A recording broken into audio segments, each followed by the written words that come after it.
Hello दोस्तों, मैं शिवम कुमार अपने YouTube channel SV coaching classes में आपका हार्दिक स्वागत एवं अभिनंदन करता हूं। तो आज हम पढ़ेंगे क्लास 12th की फिजिक्स में चैप्टर 1 में कूलाम का नियम, है ना, जो कि आपके एग्जाम के लिए मोस्ट इंपॉर्टेंट है। तो चलिए हम इसको शुरुआत करते हैं और देखते हैं कि कूलाम का नियम क्या होता है और इसका प्रूवमेंट कैसे किया जाता है। ठीक है, तो सबसे पहले मैंने लिख रखा है कूलाम का नियम, ये क्लास 12th की फिजिक्स में चैप्टर नंबर 1 के लिए। ठीक है, क्या है मैंने लिखा है, देखिए सबसे पहले हमने क्या किया है, हमने दो आवेश ले लिए हैं, एक Q1 दूसरा Q2, और इन दोनों आवेशों के बीच की दूरी मैंने स्मॉल r ले लिया है। तो आपको सिर्फ ये याद रखना है कि दो आवेश ले लिए Q1 और Q2 जिनके बीच की दूरी स्मॉल r है। ठीक है, ये आपका हो जाएगा।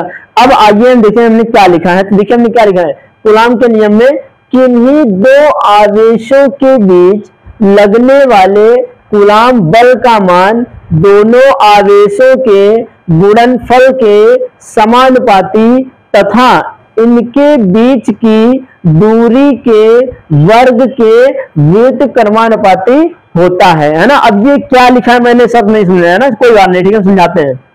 देखिए सबसे पहले हम क्या करेंगे भाई, बल की बात कर रहे हैं तो बल को किससे लिखते हैं, बल मतलब फोर्स, तो F हो गया। अब क्या कह रहा है, दोनों आवेशों के, देखिए लिखा है दोनों आवेशों के गुणनफल। अब ये आवेश है, इन दोनों का गुणनफल कर दीजिए, तो यहां क्या हो जाएगा Q1 इंटू Q2। ठीक है, तो ये हो गया दोनों आवेशों के गुणनफल के, फिर क्या करें, समानुपाती। समानुपाती मतलब सिंबल ये लगता है ये, तो F proportional to means F जो है वो समानुपाती है Q1 और Q2 के, दोनों आवेशों के गुणनफल के समानुपाती कौन, लगने वाला कूलाम बल का मान। समीकरण 1 ये मान लीजिए, समीकरण 1 हम ये मान लीजिए। फिर आगे बढ़े इसी में, तथा इनके बीच की दूरी में, दोनों आवेशों के बीच की दूरी कितनी है, r है, तो r का क्या हो जाएगा, वर्ग, r हो जाएगा वर्ग। और उसके बाद क्या करें, व्युत्क्रमानुपाती मतलब उल्टा, तो यहां क्या हो जाएगा, F proportional to 1/r square. व्युत्क्रमानुपाती का मतलब होता है कि अपॉन में कन्वर्ट कर देना, ठीक है,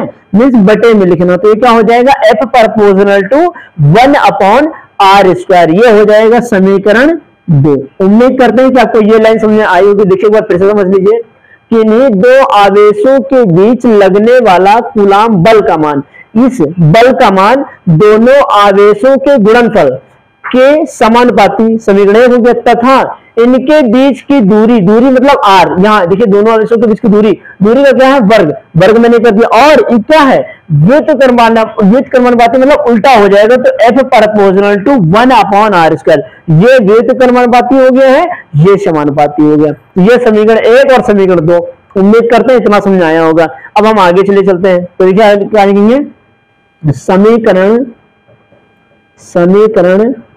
1 व 2 से, समीकरण 1 पर देखिए, अब यहां पर देखिए क्या है, दोनों में LHS बराबर है, तो LHS लिख दीजिए। यहां पर हम क्या लिखेंगे, F ये मैंने लिख दिया, प्रपोर्शनल टू है वो भी लिख दीजिए। अब देखिए Q1 और Q2 का मल्टीप्लाई जब 1 से कराएंगे तो क्या हो जाएगा, Q1 इंटू Q2, ये हो जाएगा। और नीचे r स्क्वायर है तो r स्क्वायर यहां लिख देंगे, तो ये हो जाएगा r square. F proportional to Q1 into Q2 upon r square, ये हो जाएगा, है ना।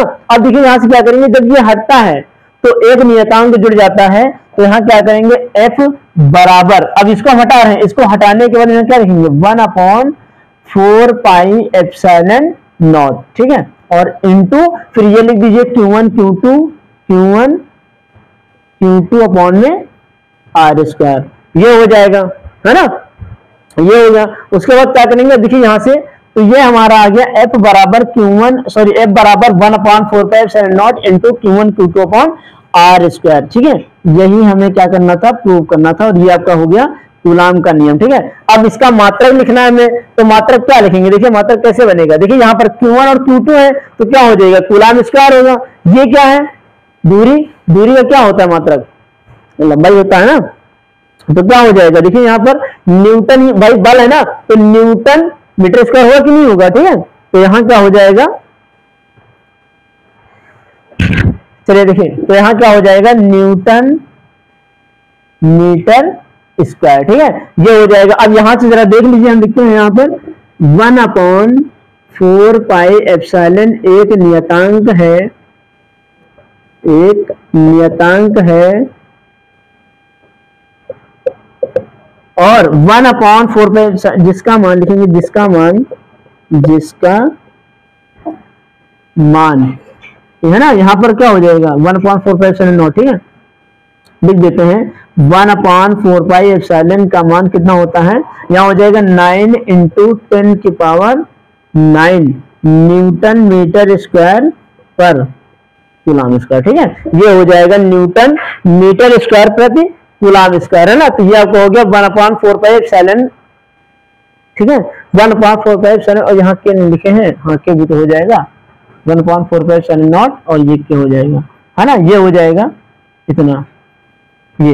अब यहाँ अगर हम आगे लिखना चाहें, ये जो हमारा एप्सिलॉन है, इस एप्सिलॉन नॉट को हम वायु या निर्वात की वैद्युतशीलता कहते हैं, ठीक है, इसका भी मान होता है, तो इसका भी हम बताएंगे। तो उम्मीद करते हैं कि आपको कूलम का नियम बहुत ही अच्छे तरीके से समझ में आया होगा, ठीक है। तो ये आपका हो गया 1/4, ये सब अभी न्यूमेरिकल में यूज होंगे, तो उम्मीद करते हैं कि आपको पहला कूलम का नियम समझ में आया होगा, और अगर समझ में आया है तो आप इसकी नोट्स बना लीजिए बहुत ही शानदार तरीके से, या फिर आप इसके स्क्रीनशॉट ले लीजिए, बाद में नोट्स बना लीजिएगा ना। तो उम्मीद करते हैं कि आपको ये डेरिवेशन समझ में आया होगा, है ना। और अगर आपको डेरिवेशन समझ में आया है ना, तो आप हमारे चैनल को और इस वीडियो को ज्यादा से ज्यादा लोगों तक लाइक करें, शेयर करें और सब्सक्राइब करें। तो चलिए मिलते हैं नेक्स्ट वीडियो में। Thanks for watching this video.